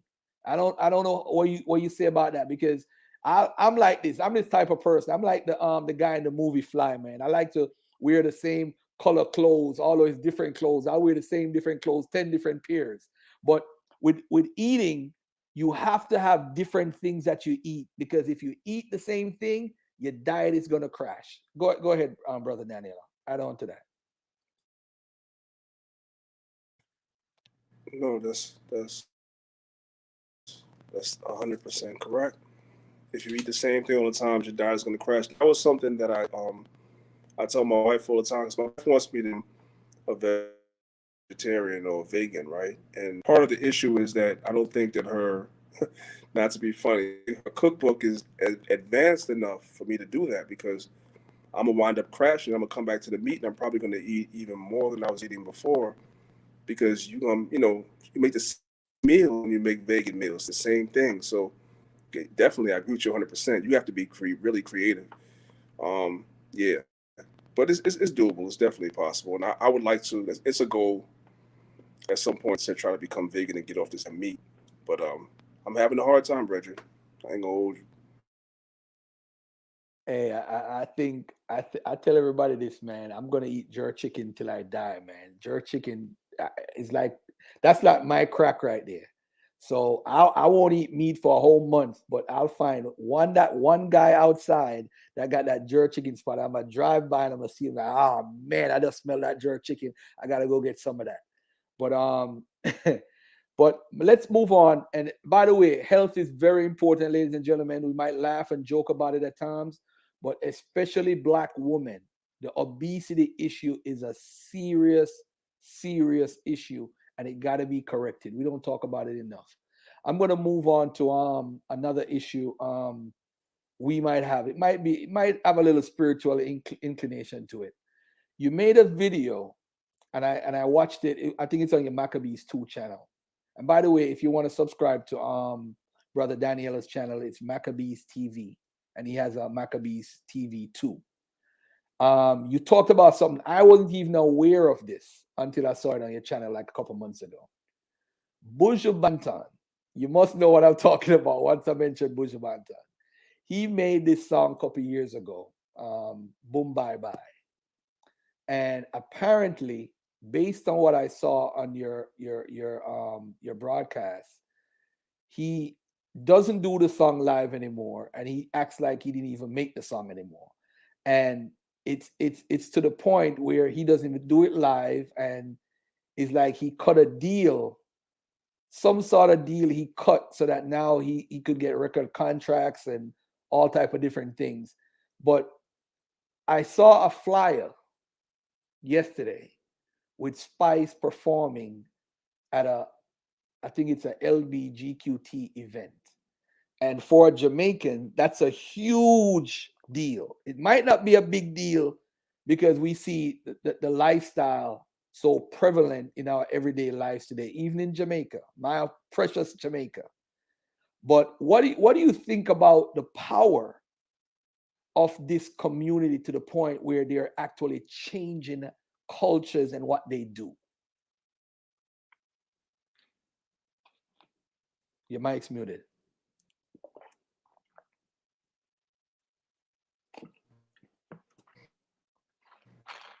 There you go.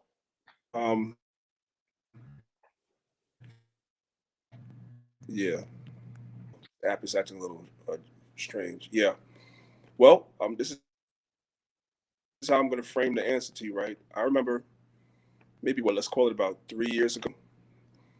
You were in the midst of the conversation when everybody was talking about when the whole ADOS thing hit about 3-4 years ago.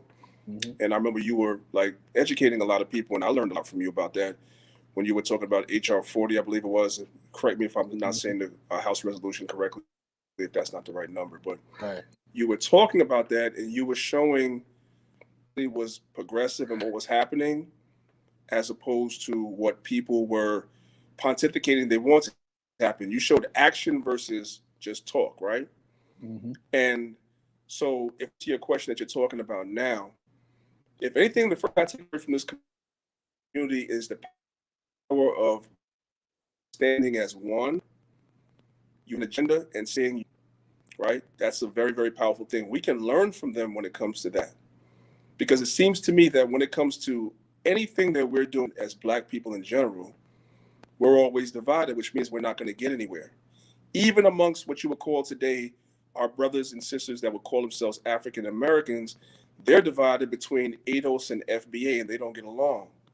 How are we going to get anywhere if you can't even decide on what the acronym is going to be and who's going to be in charge? Like, if we can't even get along on those basic levels, our rhetoric is pretty mean outside the acronym, then how are we going to get to a place where we have as much power as those people have? You can't even say their name. You can't even. Nowadays, every year at my job, I have to take a watch like an hour-long presentation where I have to learn all these new pronouns, bro. You know what I'm saying? I could get in trouble for calling a man a he nowadays. I can get brought to HR for that, bro. Mm. You know what I'm saying? Now, yes, it's a setting, right? But at the same time, you got to step back and be like, that's power. That's power. And that, the root of it is the unity. They stand united and they support one another. I have to respect that, right? I don't like it, but I have to respect that. And if we get anywhere as Black people, right? I could be an Israelite. Garfield can be an unbeliever and be into his African spirituality. Sonetta could be Kemetic, right? We have a unifying agenda when it comes to certain things, and we have to unify on those things that we agree on if we're gonna get anywhere. Yeah, Butcher had to he had the phone, man. He made that song when he was 19 years old. That's what he said. You would know better than me, but he said his excuse was that he was 19 years old. He was a teenager. He didn't really know what he was doing, and now, in order for him to be able to get these large contracts and continue to get the money, now that he's come out of jail, he had to make concessions because the world is a different place than it was before he went to prison. Before he went to prison, that was always still going to be the showstop song. Now you come out of prison, you're working with DJ Khaled. What was that, Garfield? What was that?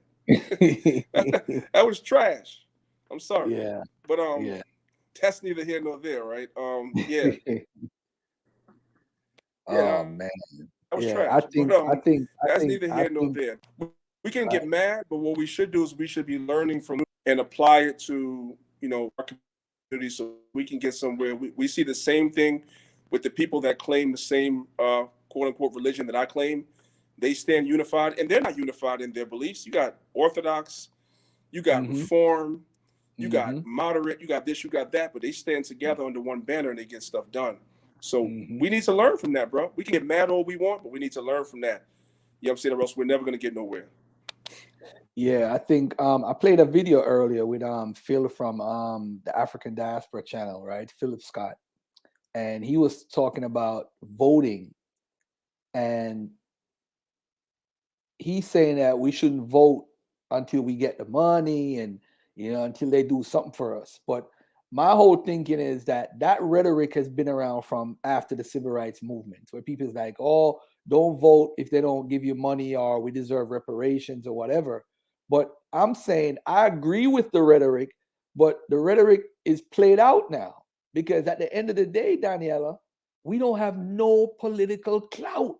This was my main argument with Lord Allo on Sonetta when we had that debate, and this ADS people. You don't know how politics work. And if you're not giving money, Danyaahla, why would I cater to you? You're not giving the councilman even $100. Why would he care what you do? He's going to take your free vote and come around and pacify you. I see it in Jamaica all the time with JLP and PNP, the two parties. They come around and say, vote for me and give you free candy, give your kids, make you feel like it's Christmas time. And then you vote and they don't see you. You don't see them again for another 3 years. That's just how it is. So how do you think my approach for the ADOS is to get politically connected?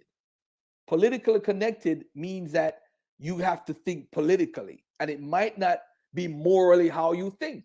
You understand what I'm saying? It's like Buju Banton made a song called Only Rasta Man Can Liberate the People.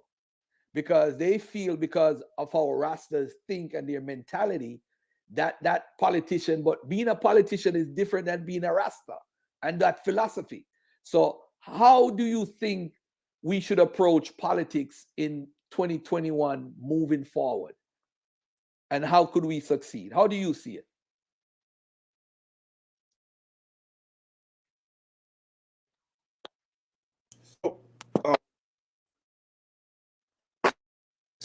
Well, I'll be honest with you. Like, community agree with me on this.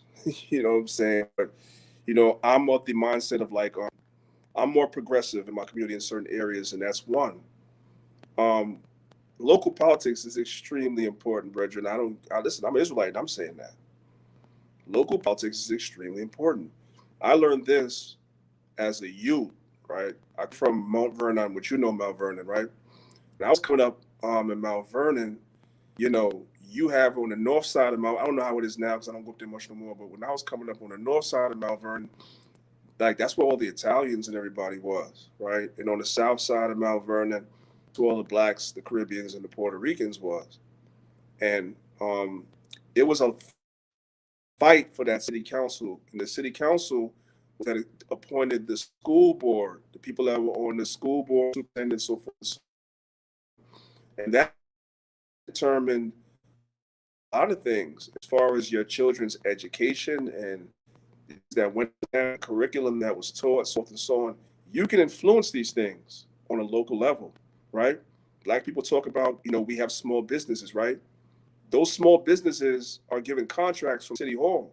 Who controls City Hall is the one that's passing out those damn contracts to businesses. So when you want to have a black mayor inside City Hall, and as much a black city council as much as you can, so that some of those contracts can go to black businesses, like it all makes sense. So I'm with you on that, on a local, on a county-wide level, and even to some degree on the gubernatorial level. Like, I understand why people say that our people should be involved. I agree with that. When you start getting into national politics, like the president and everything, then yeah, I'm not so much big on that per se. Like, I can skip it.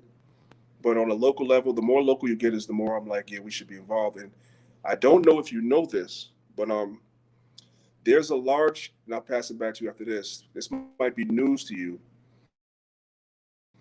There's a large amount of Israelites that who Zabak is, right?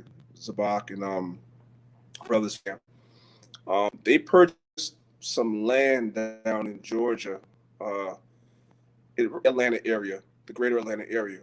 And there's a large amount of Israelites that are moving to that area. Plus you have the ones that was already down there, Divine Prospect and a lot of those others that's down there. And there's a town in Georgia, and a black brother that's an Israelite just won the election down there.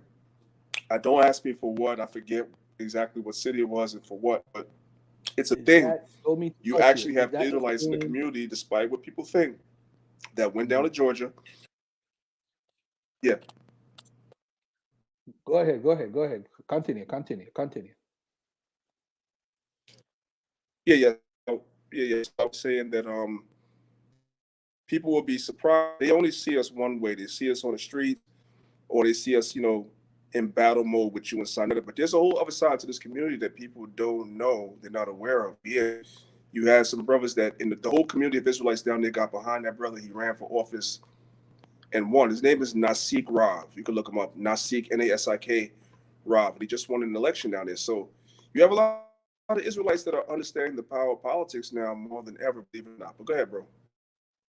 Is that the town where Nazi Yashavel was, and it was supposed to be helping somebody run for mayor or something like that? Is that the same town?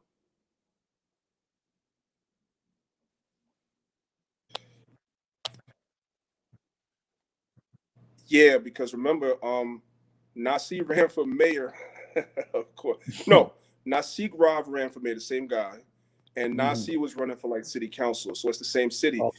So same obviously city. They lost the election last cycle, but Nasi, he won the election this cycle. So yeah. The importance about that town is 90, I think 95% of the population is black. I think that's the key, or 98%. I think when I spoke to Nazi on the phone before the whole craziness went down, he was explaining to me that the whole geographic and the population and all that stuff, it made sense for someone to run down there as far as mayor or city council or whatever. But that's a beautiful thing that the brother is mayor. I'd love to actually have a conversation with him about it. And now that he is the mayor, what what is the program or Wait. I don't think it's mayor. I think it's another office. I forget, so don't quote me on that. But he Okay, won okay. whatever election he did. He won. Okay. He won. Okay, Nasik. Okay, I remember that. All right, cool. All right, before I let you go, I know Guerilla Hebrew was all supposed to come on and Captain Tazaria, but Captain had to cancel. And I'm waiting for Guerilla to jump on. I'm gonna probably stay on 14 more minutes and then close out. But before I go, I do want to ask you, as far as 2022 coming around, and we see people like rappers like Young Dolph. We had the brother died. I mean, a bunch of brothers are dying. What do you think about a national conflict resolution? This was in my 9-point plan from years ago, and I'm actually going to relaunch my 9-point plan, the website and everything, and a conflict resolution center. I think we got like probably about 80 to 90 cities that's concentrating in America with black people. What do you think about having a conflict resolution center where it's more of a united front more than of a single front, meaning that you'd have an Israelite, you'd have a Christian, you'd have a Muslim, just to curb whatever situation is going on. Sometimes some situations don't need police, because to me, once the police get involved, several things can happen to a black man. He could get arrested, he could get beat up, he could get killed. So to avoid contact with the police, I always say we need two things. We need a conflict resolution center, and every black person need to have $1 million life insurance. That's what I think. I think those two things have the ability, especially the life insurance policies, to curb violence. Because one thing white supremacy responds to very well is money, making money or losing money. And if insurance companies got to pay out 500 million in life insurance policies, I think they would set up their own programs to make sure there's no killings. But what do you think? What do you think about those two programs?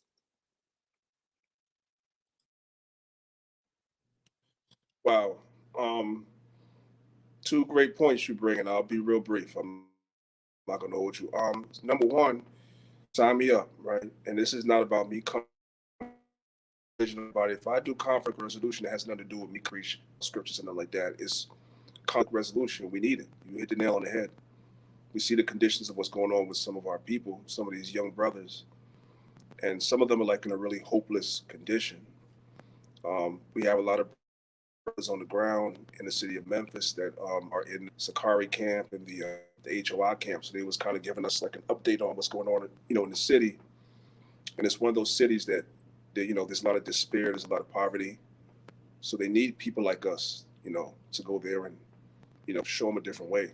So sign me up for that. If you get that going, sign me up, bro. I will support, promote, and help that become a reality as much as I can, because, I've been watching, icons of ours, for lack of a better word, being killed in the same fashion from Scotland Rock. I'm talking about just rappers. We're talking about rappers from Scotland Rock, all the way up to Young Dolph. Like, it seems like every year we lose 1 or 2 or 3 of these rappers, and it always is the same thing, man. It's just so repetitive. It's almost predictable, It's kind of crazy. It's like, at some point you really have to look at it and say, man, we could even take some of the failure on the chin and say that we, some of the older brothers, have failed some of these younger brothers as well, because we didn't give them a better way. And if anything, getting progressively worse, because these younger people are even more violent than our generation, bro. If they can't get you, they'll get your grandma, your mama, your auntie. Like, they don't care. There's no code in the streets no more. There's no honor. So sign me up for that. Lastly, what you said is so important. Getting this, all 2020 and 2021 in the Israelite community, it is. Let me try to find some good words, to give love to Black folks. Same tough love I audience I'm gonna give to anybody listening. It is a shame that we as Black folks are passing away and we're leaving absolutely nothing behind for children. We are irresponsible in life, right? Living reckless lives, doing stuff in the streets, whatever, selling drugs, gangbanging, whatever like that. You got kids, and the least thing that you want to do is take out an insurance policy to make sure that your children have something to continue on if you get taken out, because you know that there's a risk in being in the streets. You know there's a risk, but you live irresponsibly, you die without insurance, and then the community is left to do a GoFundMe to bury you, and the insurance companies get off scot-free like that. It is a shame.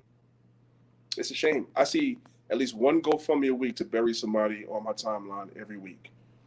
That's a shame. So what he's talking about is extremely important, because if these insurance companies were forced to start paying out some of these premiums to people, they're going to find an incentive, like he said, to stop the violence. They're going to find an incentive to make sure that people are more healthy, go into exercise and eating a little bit, not die at young ages. There's going to be an incentive for them to do better right now.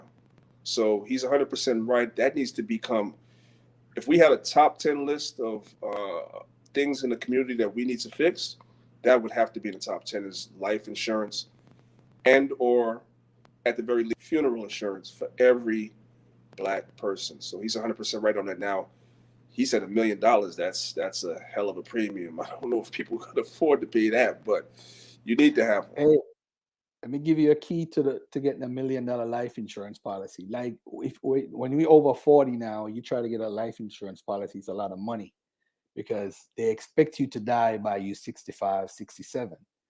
But if you buy a life insurance policy before the kid is 26, it's like $6. So they will keep that same standard up until whenever they stop paying for it. So my advice is at least get your children life insurance and carry that life insurance policy along with them for the rest of their lives. That's the easiest way to do it now. As far as when you're older, at least get a 50 to 100K. So at least your children could bury you or, get 25,000, get something. Don't leave them with a bill, that have to worry, oh, we going to bury this guy, and, and life insurance is good. My sister left a lot of money for me unexpectedly in 2006. I didn't even know that. I didn't even know she even left the money. My brothers actually found the money for me. It was crazy. She worked for the MTA. She was in the World Trade Center bombing, the first one, 1993. And she survived that one. And then, she caught some rare cancer that this cancer is not even, I've never even heard anybody even have that cancer. She died of that cancer. So in 2006, but bless her, rest in peace to my sister. But anyway, I'm going to let you go at this point, but I want to say thank you for coming on, brother. I really appreciate it. We need to do this again, probably at a different time and where you don't have to be in the closet at your job, so we could, kick it and get it in some more and some reasonable and decent topics that the people need to hear. I didn't get to ask you how you got into Lions of Israel and all that stuff, which I should have, but because of the situation where you are and your signal, I didn't really want to get into that type of conversation. All right. But I want to say again to you, thank you, bro, for coming on. I really appreciate it. Yo, anytime, bro, just hit me up in my inbox or send our homie Mika. Tell her, hit me up, tell her you want to talk. I'll do. You grow, see what. Garfield is my guy, right? Like, we always gonna spar intellectually. We still have a couple of spar matches that we have to have at some point. He knows that, I know that, right? But It's never personal. Sometimes he might say something that might piss me off. I'm like, Garfield, what the fuck you talking about, brother? Man, you tell you, hey, but it's not really real. Like, you know what I'm saying? When we see each other, it's all love. So everybody out in the community, it's all love. It's all love. It's all love. So I support him, and I'll definitely come back, bro. I appreciate you having me, King. Yes, sir. Definitely. Peace and love, man. Thank you. Appreciate it. All right, family. I'm gonna stay on for 5 more minutes, and I want to say thank you to the audience for staying on. And I mean, I hope people didn't expect that we were gonna debate or anything. It wasn't that type of party. But I think we need to grow from this show and do another show on a weekly basis where we're gonna have these people on and get these different ideas and how we could influence the community better, man. There's just too much going on. You know, it's called the polite effect. It's just craziness. You know, people have just lost their minds, and everybody's trying to be the next Wendy Williams. And look, we got up to almost 500 people watching live today. So we doing something, and we're gonna do it right. Everybody's tired of the beefing and carrying on like we're hooligans, man. You know, so hey, it is what it is. This is the Brother Garfield podcast. I changed the name of the channel is Brother Garfield podcast. I did change it to that without telling the team, but hey, it is what it is at this point. Before they kicked me out the Dagger Squad. And I want to say thank you guys for tuning in. It's been a lovely day. I want to say shout out to Sister Mika for making this connection happen today and being an inspiration, giving me ideas unwittingly. And let me show my sister, Sister Monica has a event coming up on the 5th. I might actually surprise her and show up. I might show up, Sister Monica. But here it goes. So knuckleball tournament, Team A registered Team B, Sunday, December 5th, 1 p.m. to 6 p.m. Let's go have some fun. Text our sister at 803-814-5490. 803-814-5490. That's my sister Monica Lamb. So check it out. All right. Tomorrow, by the way, ladies and gentlemen, I'm going to be having a dialogue with Sister Naftali. If anyone wants to come on and have a dialogue that day, just let me know tomorrow. That's going to be some debate, Bible stuff. We're going to be talking. I got everything on the table. Shem, Canaanites, whatever she want to talk about, I'm all game tomorrow. Definitely all game. All right. I want to say I appreciate everybody for staying through the whole program. It's almost 2 hours. My brother probably got caught up, but I do want to say, man, we're gonna definitely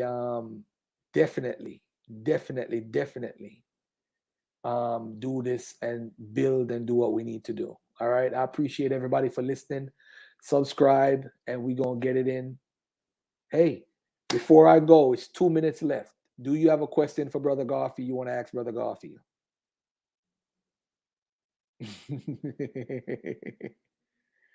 Black Lion, 30 for this, Garfield.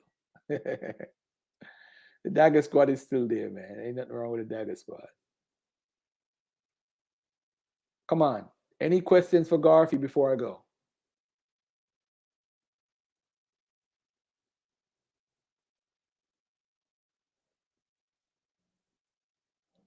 All right. I wonder if I could get Sister Cherry on and, hey, Thunder. You know what, Thunder? If you free, man, you could be one of my co-hosts on my podcast. I need somebody like you. I need a contrarian, man. That's gonna beat people up. Leela, all right, we got 1 more minute left. What is the Hamitic hypothesis? We talk about that tomorrow.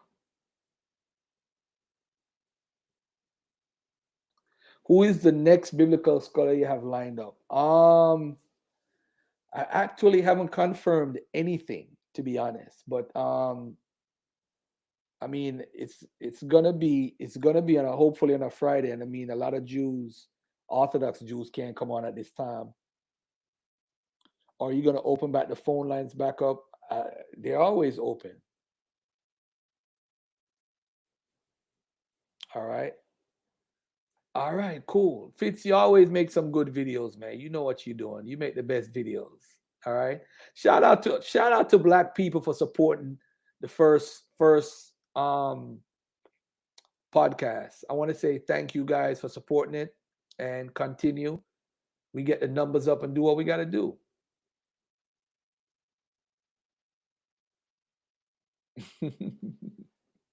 Eric Graham is funny. All right, peace and love. I'm out of here, man. 2 hours, and that's it. Peace. I love y'all, man. I love Black people. To my UK family, big up yourself. If you want to get a hold on there. If you want to get a signed copy of my book and you live in the UK, go on eBay. It's at Real Authentic Sounds 1. All right, Real Authentic Sounds 1. All right. Peace. I'm out of here. Thank you guys for tuning in, and I appreciate y'all.